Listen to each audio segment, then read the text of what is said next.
Welcome. This is Astrology Insight Now, a weekly forecast program with astrology and other ways to help you make the most of your week and to heighten confidence for daily life. It's run by Pamela Cuccinell, that's me, the astrologer, and I invite you to find out more about my work at insightoasis.com. I look forward to your joining us every week. Please share with your friends, and here we go. Well, once again, I'm talking about a week that we have been anticipating. There is a whole bunch of activity in the sky, and to discuss it in any way that has a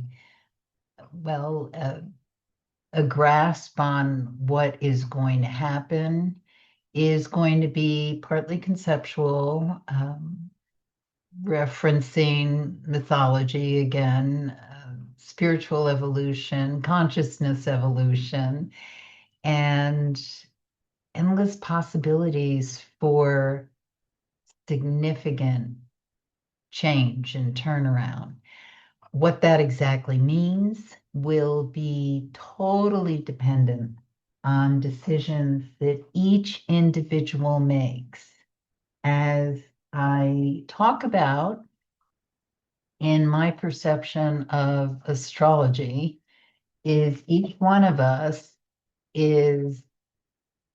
comes into this world with different energies and orientations, and as we're making decisions or not making decisions throughout every moment of our lives, we are affecting one another.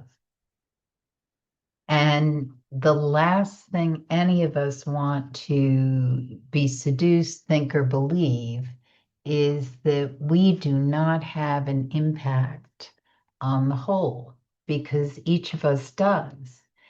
And so even if you feel totally disenfranchised or as though your voice has no impact, or your ability to create meaningful change is zilch, this simply isn't true, because I don't know how many of you have ever had to build a fire from nothing, and I'm talking about the two sticks together thing.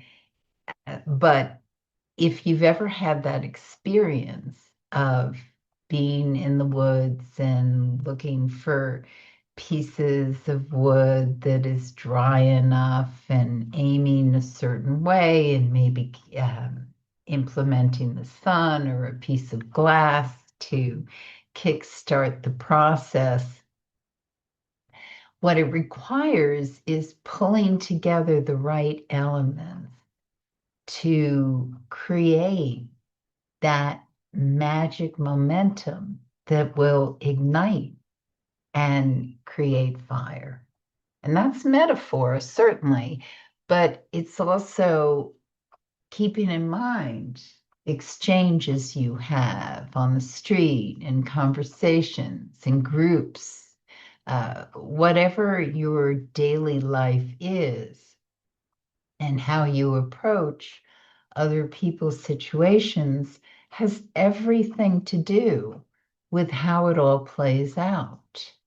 And we can often feel as though we're just sort of a leaf tossed in the wind in certain situations, running through plane connections or train connections, or moving along on a city street, as though everything is just chance.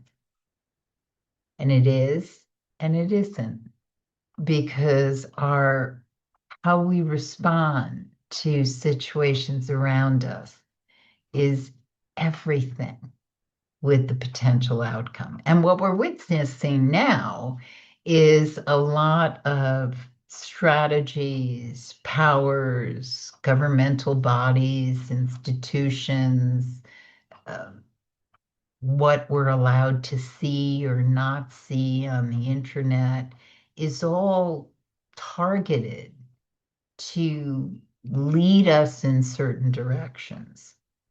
Whether we go in those directions or not, we still, each one of us, and certainly those of us who enjoy an amount of freedom, we have free will.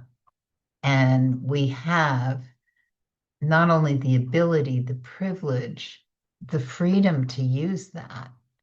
And so when we feel stuck, when we feel as though Pamela doesn't know what she's talking about, and that is not even a remote possibility, I want to kind of bring you back and say, maybe and maybe not, because we are certainly moving in a direction that is all about igniting fire and air.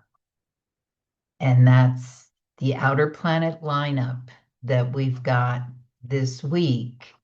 And also how the moon is engaged later on. And so I'm going to talk about the infinite possibilities of how this might look and how some of us are going to be much more engaged and active than others, especially if you have 4 degrees or close to 4 degrees of an air or fire sign, or even honestly, any sign might be in a geometric configuration with what's coming up. So, what is coming up? So, let's talk about this week, July 13th, 2026. So, the week opens with the moon in the sign of Cancer.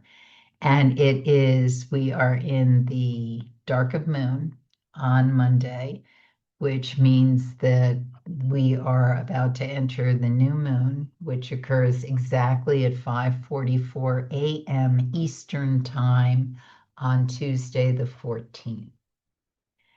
So our build-up on Monday evening, wee hours of the morning on Tuesday, is that we are in this incubation period of that new moon in Cancer, 21 degrees, 59 minutes.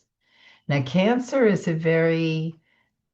it's a very fecund sign for the moon to be in. It's considered totally in its natural element when the moon is in the sign of Cancer. And it basically has a lot of uh, regeneration energy around it because it's so it's so targeted to give birth. So what is it we're giving birth to? I mean, each one of us may have a different dream, goal, intention of what we'd like to roll out, make happen over the next couple of weeks, month, year, and beyond, depending on what the project or the vision is. And so we can definitely use this, but we use it in a way that's very internal. It's very intuitive. It is all about the emotional integrity of whatever that goal, intention, manifestation, dream will be. So use Monday to get very clear of how you want to welcome in this new energy.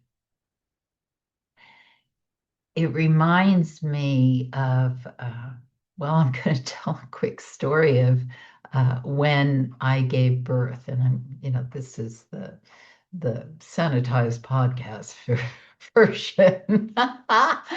But anyway, I was a late in life mother. I mean, I was nearly 43 years old, and I had carried my daughter to what the United States feels is term. Interestingly, in the in European countries, they give you an extra 2 weeks, but people in the States, everybody's in a hurry. So the baby is needs to be born.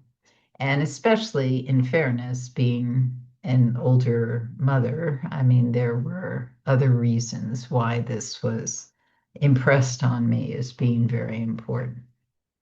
And so that was I mean, that is a very visceral dark of moon period because all the hopes and expectations of carrying a child and just on the cusp of that child being born.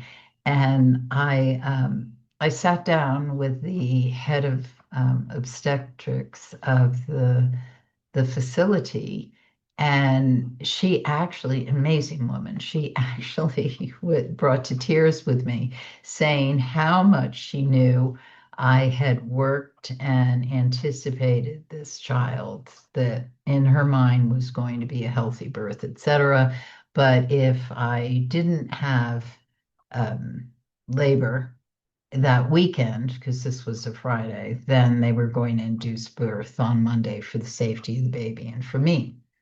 And at that moment, I realized, and the reason we were both getting weepy is I realized that I had been protecting this goal, this dream, this desire that I had had within my body, and that my body may have been like preventing or holding the child within. And also, the child wasn't in a hurry to get out, it's very comfortable there. So, when I came to that realization that part of it is, when the baby's inside the mother can protect and do what she can to keep the baby safe. But once the baby's born, she's out in the world. And, that is the reality of giving birth to the dream. So whether it's a child, whether it's putting your piece of artwork out there, your book, your opening up your business, launching an idea, putting your neck out and saying something that you've been wanting to say in front of a community group, whatever the thing is that needs to get out, that's what we can hold over Monday and just really get clear on releasing the fears, releasing the old stuff, and using that energy because it is energy. I mean, whatever the hesitation or the it's not perfect enough or whatever that hesitation is, we're putting energy in it. And what we really want to do is recycle, utilize that energy for launching the dream, for making that, allowing that birth to come through and happen. So, anyway, this being such a loaded day in certain ways, because as that moon is traveling through the sky, there's also, there's a picture between Venus and Uranus, which looks like something can come up that is unexpected, and maybe it's a shiny object that seems to deviate or take us in another direction. Keep clear on what you need to clear out, move away from, so that you're moving towards whatever that new moon intention, goal, desire is going to be. But we have to go through the process and also face whatever fears, hesitations. Do we have the support system we need? Can we carry this through in the way that we need to make it happen? And just to finish my story, I put on Bruce Springsteen and proceeded to dance and dance and dance Friday night until the labor pains came on. So baby came out dancing. Anyway, so on Tuesday, the 14th, that new moon, as I said, is exact at 5:44 a.m. And then we've got the moon is void, of course, all day. And when the moon's void, of course, it's not making another geometric picture in the sky with another heavenly body. And so usually we say there's no emotional glue to carry, to hold something together. When the moon is void, of course, in the sign of Cancer, we're still in that kind of happy place.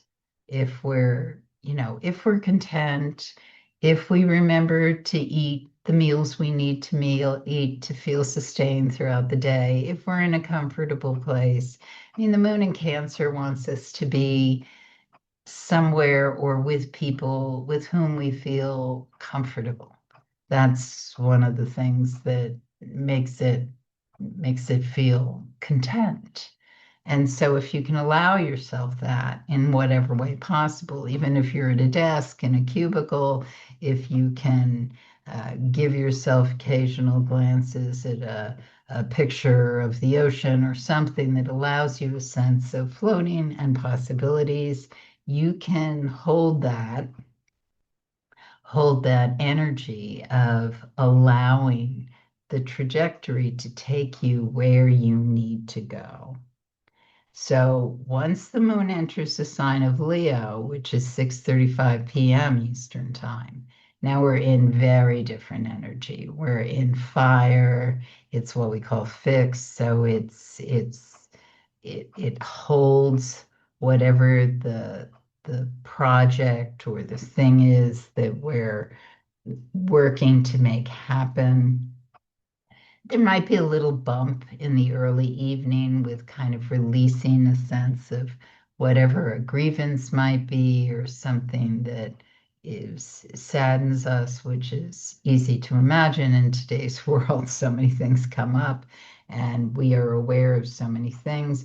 But overall, we want to focus on the fact that moon is going to connect with Jupiter in the sign of Leo as well. So that nice, sweet conjunction in the late evening is leading us to opportunities, possibilities, conversations, potential of receiving what it is we're angling for.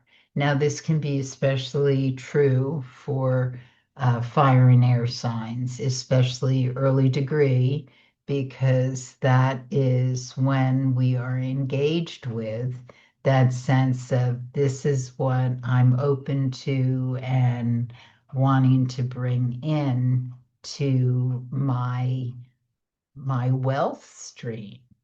And it's not necessarily about money, although, some people that's all they think of as being wealth and abundance.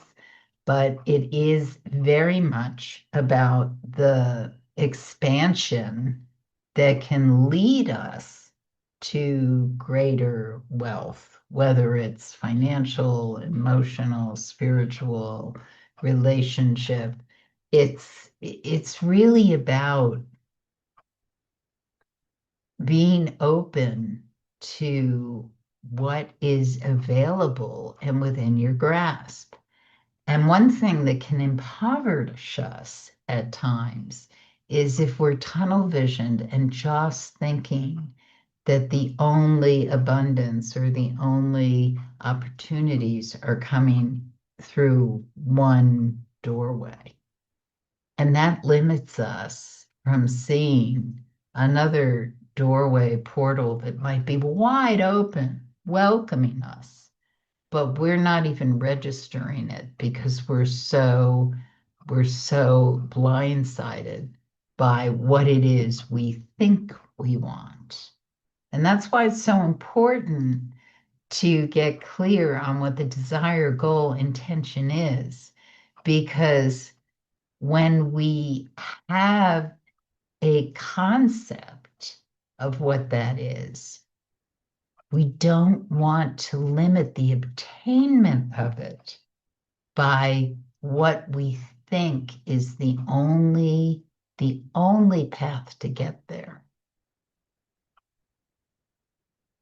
Because then it wouldn't occur to us to put on the Boston dance. I mean, you want to leave yourself open to what makes it joyous as well, because Jupiter is jovial. Jupiter is joyous.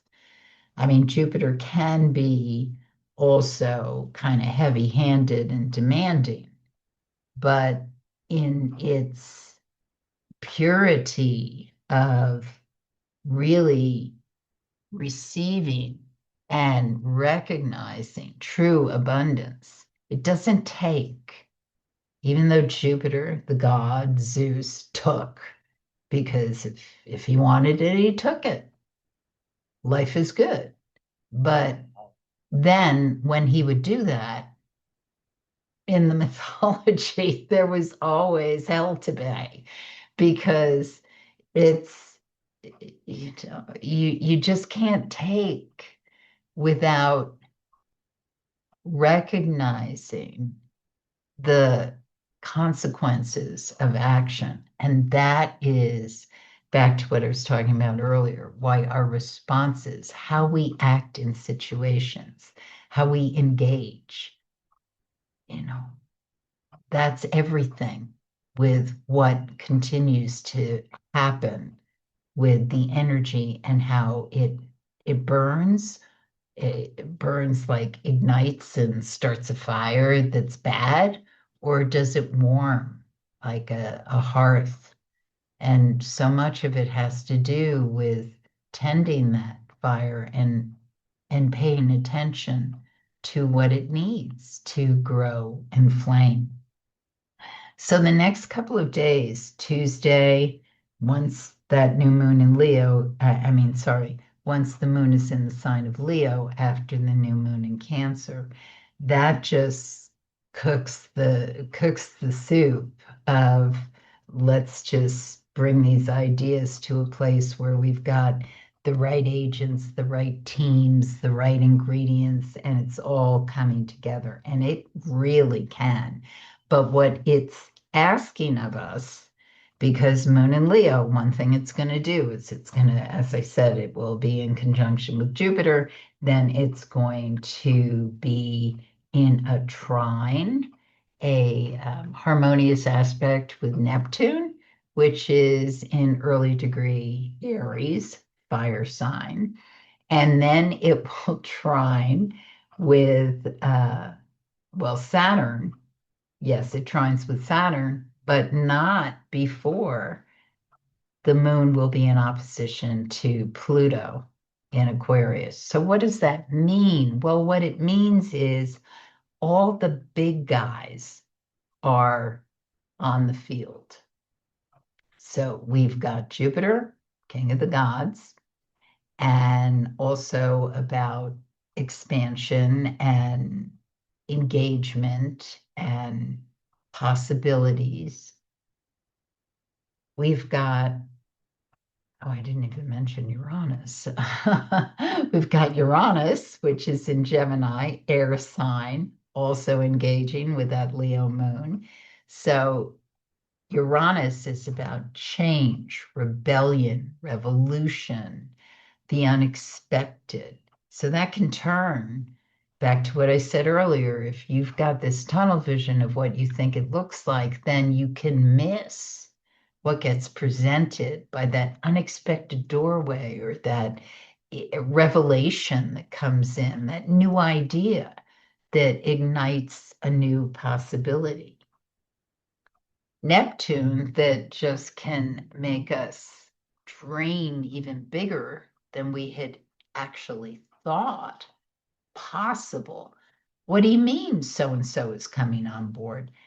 I can actually meet that person.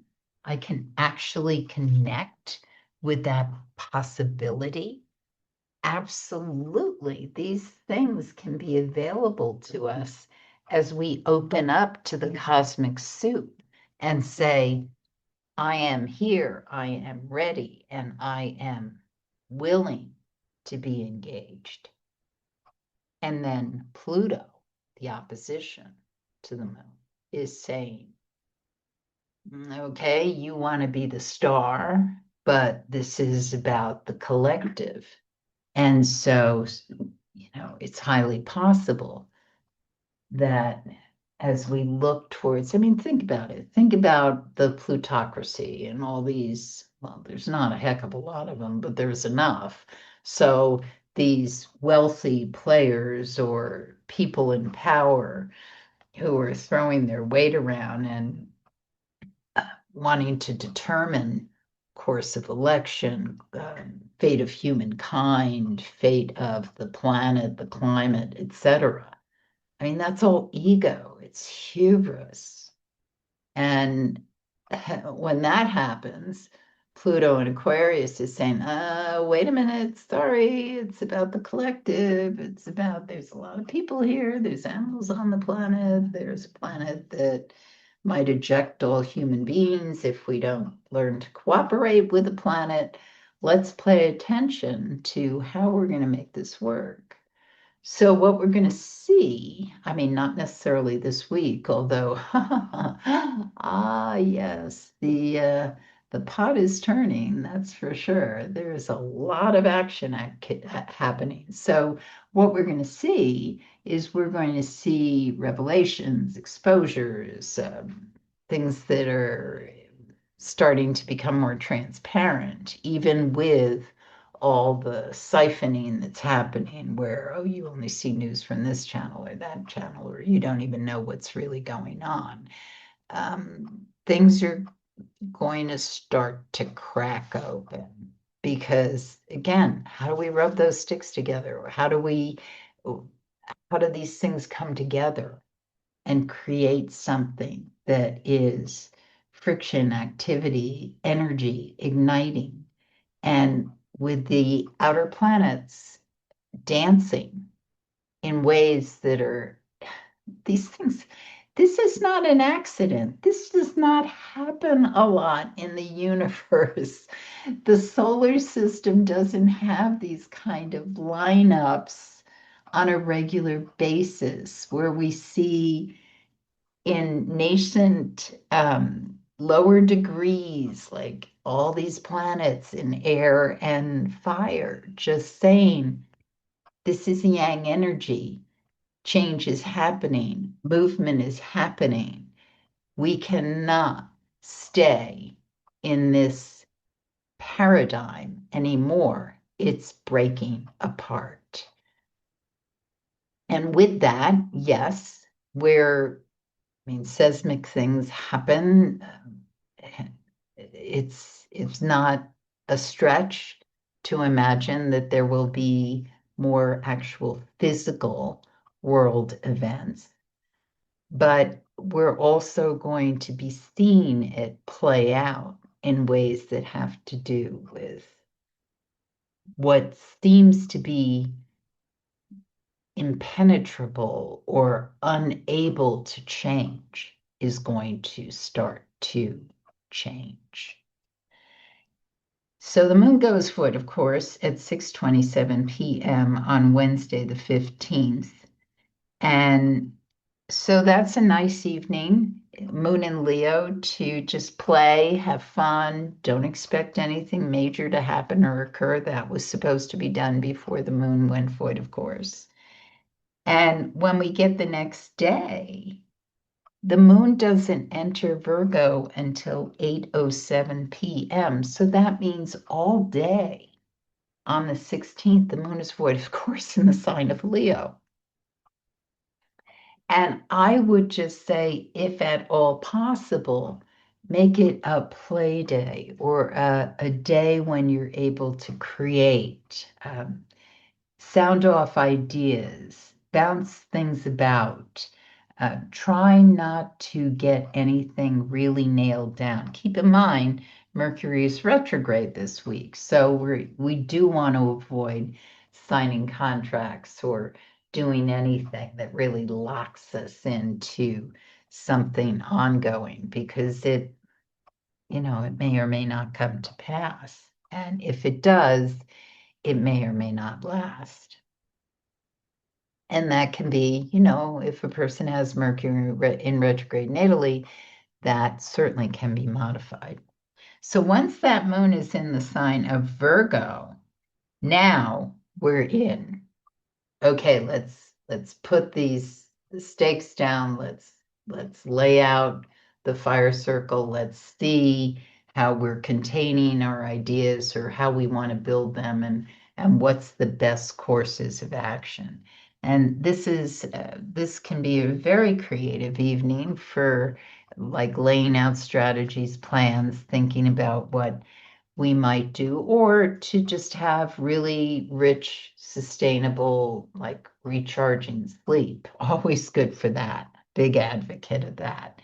So the next day, Friday the 17th, that moon in Virgo is very active. It wants to lay things down, get work done. Mercury's still retrograde, so you want to review everything, edit everything, make sure you know step by step what your plans are going to look like, and also recognize that certain things may need to be modified, and that's totally fine to have the leverage to make that possible. Tempers might be short in the evening with some people. Level of frustration can be high. This passes as we get to 7:30 p.m.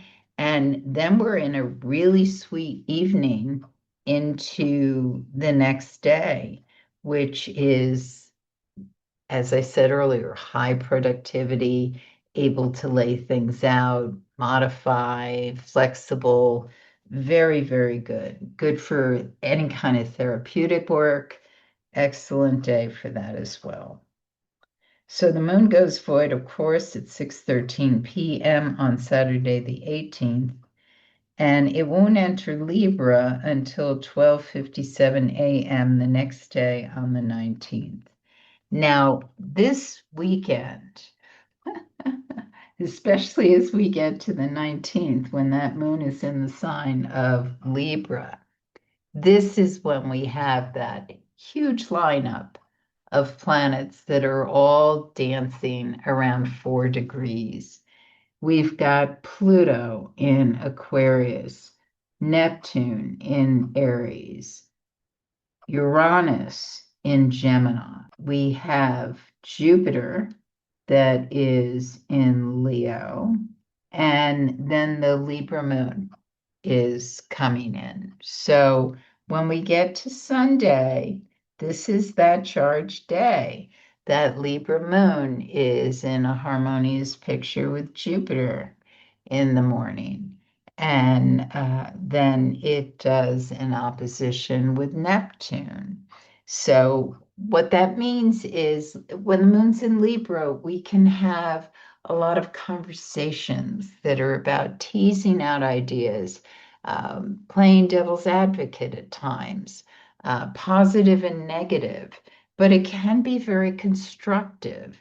And so, what I see on this day with all this outer planet activity kind of feeding the fire of the intellect, and Libra is relating. I mean, even when it's not easy. And people who've listened to me have heard me say this. I grew up with a Gemini father, very trickster guy, very, very smart, self-educated. I think he probably had what would be dubbed different ways of learning in today's world, but he managed 5 high schools later or something to figure out well how to be a pretty brilliant business guy and very smart with other things he would do with money. But anyway, he read different papers and news. And so we grew up with this sense he loved to debate and have us discuss, and he loved to tease me and engage me because my political way of thinking was very different than his, which is why I find this world now so puzzling that people don't talk in a way anymore about differences in opinions and why people have those opinions and challenge or read things that are not in alignment with how a person thinks. So, what I love about looking at the moon in Libra on Sunday is getting a discussion with someone who you really don't know why they have come to a certain conclusion about why they like the color red or why they want to plant sunflowers there or why they don't, you know, like a certain sports team you like, or even venture into a discussion that's a little more explorative. Because what we're being asked to do is to create more dimensional understanding of why we are where we are at this point in time. And the only way we do that is when we engage in conversation that isn't necessarily always comfortable for us, but can charge and stimulate and lead us a place that we hadn't thought possible. You have been listening to Astrology Insight Now. Please share with your friends, and if you'd like to make a donation, you can do so at astrologyinsightnow.com. Have a stellar week, and we hope to see you next time.